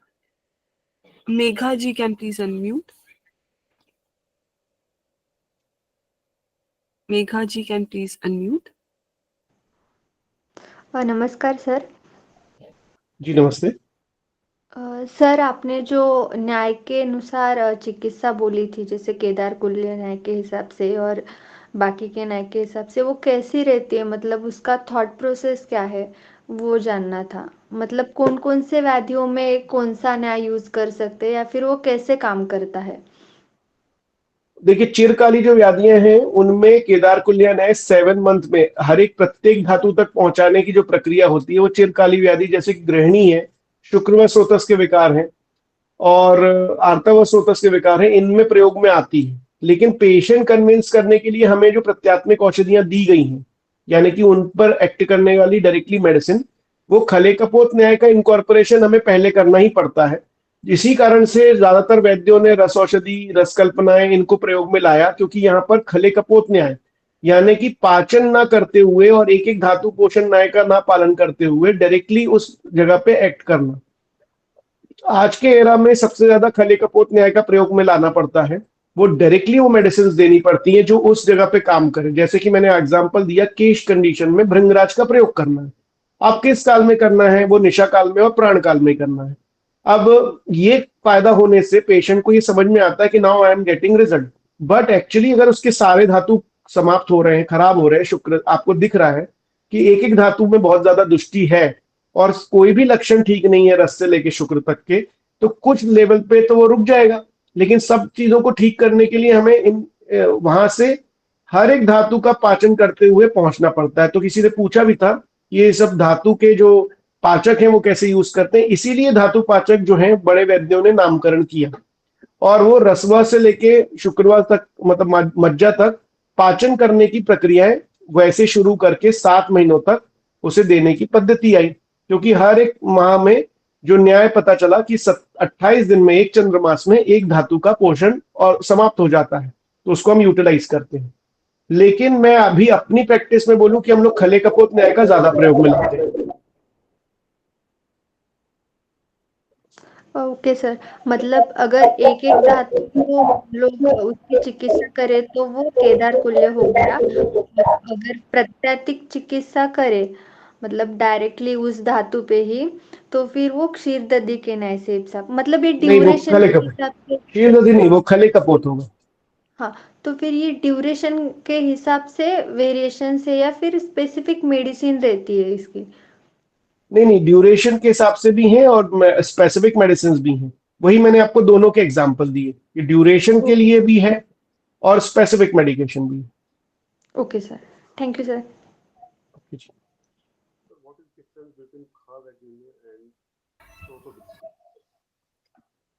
Prashant Bagale ji, can please unmute? Difference between srotodushti and khavaigunya sir. Pankaj ji, तो स्रोतोदृष्टि और खावेगुण्य में डिफरेंस आपने पूछा है? Yes sir. है ना? एक बार आप लोग अनम्यूट, हेलो, म्यूट कर ले वापस। Thank you. अब स्रोतोदृष्टि और खावेगुण्य का जो सेगमेंट है, बेसिकली खावेगुण्य ना एक प्रोसेस है, संप्राप्ति विघटन, संप्राप्ति जब बन रही होती है तो खावेगुण्यता क्रिएट होती है। अब खावेगुण्यता जब क्रिएट हो रही होती है तो उसमें एक स्टेजेस चलती है कि वहां पर संचय हो रहा है, प्रकोप हो रहा है, प्रसर हो रहा है, कि वो वहां पर एक पर्टिकुलर एरिया में जा रहा है। तो खावेगुण्य जो क्रिएट होता है तो वो एक प्रोसेस है जिसमें कि एक एक जो पूरी हर एक व्याधि है वो वहां पर जाके उस पर्टिकुलर स्थान पे वहां की जो दोष और धातु हैं जब वो खराब होते हैं तो एक पर्टिकुलर सिचुएशंस में वहां पर एक एम्प्टीनेस क्रिएट हो जाती है, जो कि डिजीज की मतलब संप्राप्ति विघटन के लिए बहुत इंपॉर्टेंट एक पोर्शन क्रिएट करती है। स्रोतोदृष्टि भी is very much similar, but it is having specific area and specific hetus. क्या होता है, व्याधि में मल्टीपल हेतुस भी एक साथ आ सकते हैं और वो खावेगुण्य क्रिएट कर सकती हैं। जैसे कि लंग कैंसर क्रिएट होना एक पर्टिकुलर एरिया में है, वहां पर प्राणव स्रोतस तो दुष्ट है ही, दुष्टि हुई क्रिएट, उसके हेतु उन्होंने लिए, लेकिन वो लंग्स में ही हुआ और किसी जगह पे नहीं हुआ शुरू में। लेकिन जब वो स्प्रेड होना चालू किया तो विमारगमन की टाइप की संप्राप्ति वहां पर क्रिएट हो गई। तो स्रोतोदृष्टि एक संप्राप्ति विघटन की बाद की स्टेज है, मतलब कि संप्राप्ति विघटन हो गई तो स्रोतोदृष्टि क्रिएट होना चालू हुई। ये दोनों ही पैरेलल प्रोसीजर है।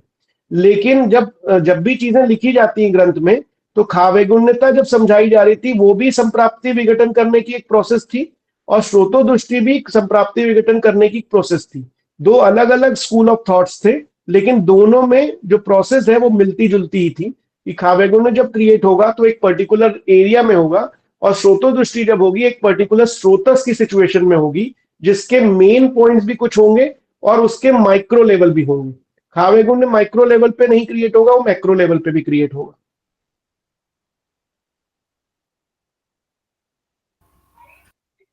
Next question, Harsh ji, can please unmute? Harsh ji, can please unmute? कर रहा हूँ। हेलो, नमस्ते सर। जी नमस्कार। सर मैं ये जानना चाहता हूँ कि इंसुलिन डिपेंडेंट डायबिटीज मेलिटस और non insulin dependent diabetes mellitus को हम स्रोतोवैगुण्यता के हिसाब से कैसे देख सकते हैं? एक्चुअली क्या होता है, लक्षण समुच्चय, मतलब आपने जो सवाल पूछा कि इंसुलिन डिपेंडेंट जो पेशेंट हमारे पास आते हैं और नॉन इंसुलिन, ये एक्चुअली ना patient to patient very situation है। आपको लगेगा कि मेरा सीधा सीधा आंसर मुझे नहीं मिल रहा है, लेकिन बात ऐसी होती है कि हमारे पास जो इंसुलिन डिपेंडेंट पेशेंट आते हैं कई बार वो हेपेटोटॉक्सिसिटी भी लिए रहते हैं, रीनल टॉक्सिसिटी भी लिए रहते हैं और उसके साथ साथ में उनको इंसुलिन चल रही होती है। ठीक है, तो वो लक्षण एक्चुअली हमारे पास किस तरीके से लेके आए हैं। कई बार ऐसा होता है कि मेरे पास इनिशियल पेशेंट है जो 13 ईयर्स है, 14 ईयर्स है, उन पेशेंट में भी इंसुलिन से ट्रीटमेंट चल रहा होता है, वहां कोई भी लक्षण नहीं होता, सिर्फ शुगर लेवल हाई रहता है और उन्हें पता नहीं रहता, सिर्फ वेट गेन क्रिएट हुआ रहता है। लेकिन उसके विपरीत कई लोगों का वेट लॉस बहुत तेजी से हुआ रहता है ओल्ड एज कंडीशंस में, जिसमें कि DM2 और DM1 के जो पेशेंट्स हैं, DM1 पेशेंट भी इंसुलिन डिपेंडेंट है और DM2 भी इंसुलिन डिपेंडेंट है। एक पेशेंट में शोथ बढ़ते जा रहा है और बॉडी वेट बढ़ते जा रहा है, एक पेशेंट में वेट लॉस होते जा रहा है, लेकिन शुगर दोनों में ही रेज्ड है। दोनों में ही स्रोतो अवरोधात्मक संप्राप्ति होती है, एक में मेदो व स्रोतस अवरोध होता है, एक में रस व स्रोतस अवरोध होता है। तो जिनमें मेदो व स्रोतस अवरोध होता है उसमें भी लंघन है, और जिसमें रस व स्रोतस है उसमें भी लंघन है। लेकिन हमें जब लंघन और लेखन चिकित्सा हम लोग इंसुलिन डिपेंडेंट वाले में करते हैं, दोनों वाले में जिसमें वेट लॉस हो रहा होता है, उसमें स्नेह की मात्रा प्रयोग में लाते हैं, जिसमें कि गोघृत हम यूटिलाइज करते रहते हैं, और जिसमें शोथ क्रिएट होता है और वेट बढ़ा हुआ रहता है, साथ में शुगर बढ़ता है, उन पेशेंट में हम उद्वर्तन मेथोडोलॉजी को यूज करते हैं, ना कि रस व स्रोतस जैसा लंघन जिसमें कि हम सिर्फ एरंडमुलादि निरू को प्रयोग में लाते हैं। दोनों में अलग अलग हो जाता है। ठीक है, ये हुआ इंसुलिन डिपेंडेंस के दो सेगमेंट। अब है insulin non dependent patient, insulin नहीं है, सिर्फ इंटरनल एंटी हाइपोग्लाइसेमिक मेडिसिन ले रहे हैं।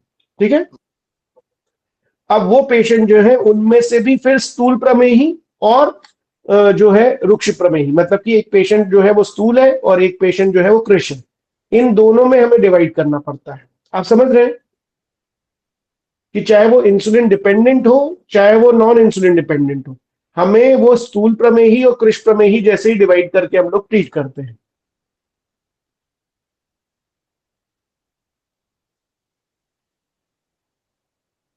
हेलो जी सर, थैंक यू सर।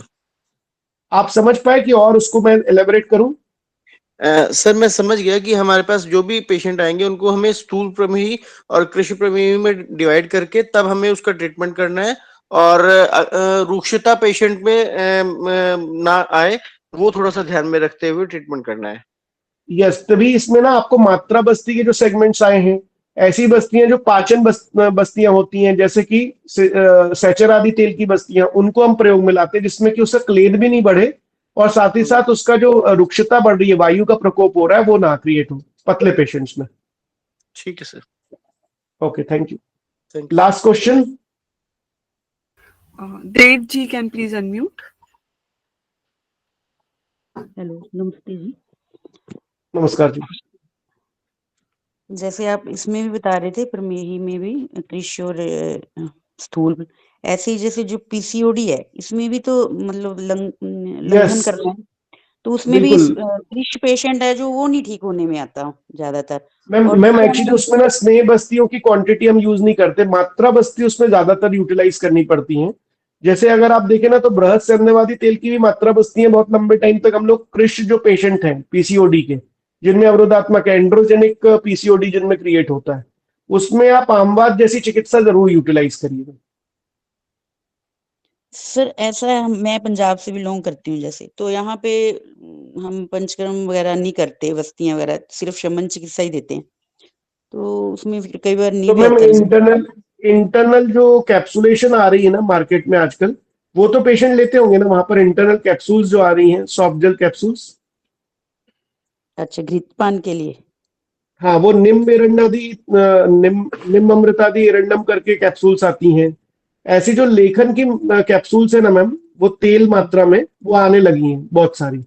सैचर आदि 21 है, निम अमृतादि एरंडम है, ये भी यूटिलाइज करके देखिए मैम, अपान काल में बहुत अच्छे रिजल्ट आते हैं इनके। अपान काल में? हाँ, अपान काल में देनी। अच्छा, ये कौन सी कंपनी के आ रहे हैं? हिमालयन की आती हैं मैम, एबीपी की आती हैं, एबीएस की आती हैं, केरला आयुर्वेदा की आती हैं। ठीक है। और जैसे आप इसमें बता रहे थे कि श्वास रोगों में, तो जब हम चिकित्सा देखते हैं चरक वगैरह में, तो वो इतने बड़े बड़े और लंबे योग वैसे भी समझ में नहीं आता कि कौन सा हम यूज करें, चाहे वो श्वासिका वगैरह का हम मैम आप इसमें भैषज रत्नावली का यूज करिए। चरक से आप सिद्धांत आपने समझ लिया, और आपको ऐसा लगता है कि ये तो नहीं मिल रहा है, तो आप भैंसले रत्नावली का यूज करें। वो बाद के कालों में ओपननेस रखने के लिए ही शास्त्र लिखा गया, कि इसलिए कि आप डायरेक्टली योगों और कल्पों का प्रयोग कर पाए। तो भेषज रत्नावली से ही मैंने, जैसे आप उसके लिए बता रहे थे केश पतन वगैरह के लिए, तो जैसे भृंगराज, आंवला और ये चीनी और तिल काले, इसका मैंने प्रयोग करवाया, लेकिन कोई ज्यादा बढ़िया रिजल्ट नहीं मिला। जैसे उसमें तो मैम इतना आपने महिमा मंडन टाइम किया हुआ। टाइम हाँ, टाइम आपने कब दिया था? औषध सेवन का काल कब सुबह था? और शाम। सुबह उसमें लिखा हुआ था, मैंने सुबह और शाम 2 टाइम देती हूँ जैसे। मैम एक्चुअली वो सुबह शाम इसलिए लिखते हैं ना, कि वो लोग भोजन जो है उस टाइम पे करते थे ठीक है। पहले। तो वो क्या होता है प्रॉब्लम ना, पेशेंट को हम 10 o'clock food and 5 o'clock fruit का कॉम्बिनेशन रहता है, पेशेंट लेते नहीं है। लेकिन जो आजकल इंटरमिटेंट सेगमेंट है, कि हमें कितने बजे खाना खिलाना है, नेक्स्ट डे की डाइट कितने बजे, ये ऐसे कुछ लॉजिक्स देके उसको समझाना पड़ता है कि आप डाइट प्लानर ये करिए। और फिर वो निशा काल जब क्रिएट होगा और प्राण काल जब क्रिएट होगा, तो उस टाइम पे आप उसको औषधि देना चालू करिए। प्राण काल में वही सुबह मॉर्निंग, अर्ली मॉर्निंग देना होगा ना, 6 से हाँ, 8 खाली पेट, और खाली पेट रात में at bed time. At bed time ऐसे ही मतलब किया है मैंने यूज, पर उतना ज्यादा नहीं मिला कि जैसे उसमें इतना महिमा मंडन किया हुआ है कि बालों से लेके आपके दांत तक सब ठीक रहेगा उससे। तो वो ओके पता नहीं, मुझे तो नहीं मिला, या फिर शोधन पहले करके फिर करना चाहिए। मैम डाइट सेगमेंट एक बार आप जरूर चेक करिए, क्योंकि ये जो भैंसले रत्नावली की कल्प है, ये तो शमन औषधियां हैं। तो हाँ बस जी। टाइमिंग को हमें मेंशन करना और डाइट पे, क्योंकि ये शोधन के बाद में बहुत सारे कल्प नहीं लिखे हैं उसमें। वो शमन औषधि के लिए बहुत ज्यादा यूटिलाइज करने वाला शास्त्र है। हाँ ठीक है। कुछ और सोचेंगे मैम? नहीं मिला है तो आखिरी के जब लेक्चर्स खत्म हो रहे होंगे, जब तक अपन कुछ ना कुछ सोल्यूशन पे पहुंच जाएंगे इसके। ठीक है फिर। ठीक है ओके, जी। Thank you. Thank you everyone. I guess we can stop today for today. Yes sir. Sir बस कुछ वैद्यों की क्वेरी आ रही है कि क्लास स्टार्ट होने के बाद भी क्या वो ज्वाइन कर सकते हैं, तो if you allow sir. Yes, I want to spread this Ayurveda Srotas Vigyani to maximum people. If you allow, actually I always want कि most of the people should join. तो आप लोग अगर अलाउ करते हैं तो साथ में बिल्कुल करना चाहिए। ओके, सो जिनकी भी क्वेरी है चैट बॉक्स में आपको डिटेल्स मिल जाएंगे ग्रुप के, तो you can join there. Next class की जब भी होगी उसकी इंफॉर्मेशन ग्रुप में मिल जाएगी। Thank you so Yes, much. yes.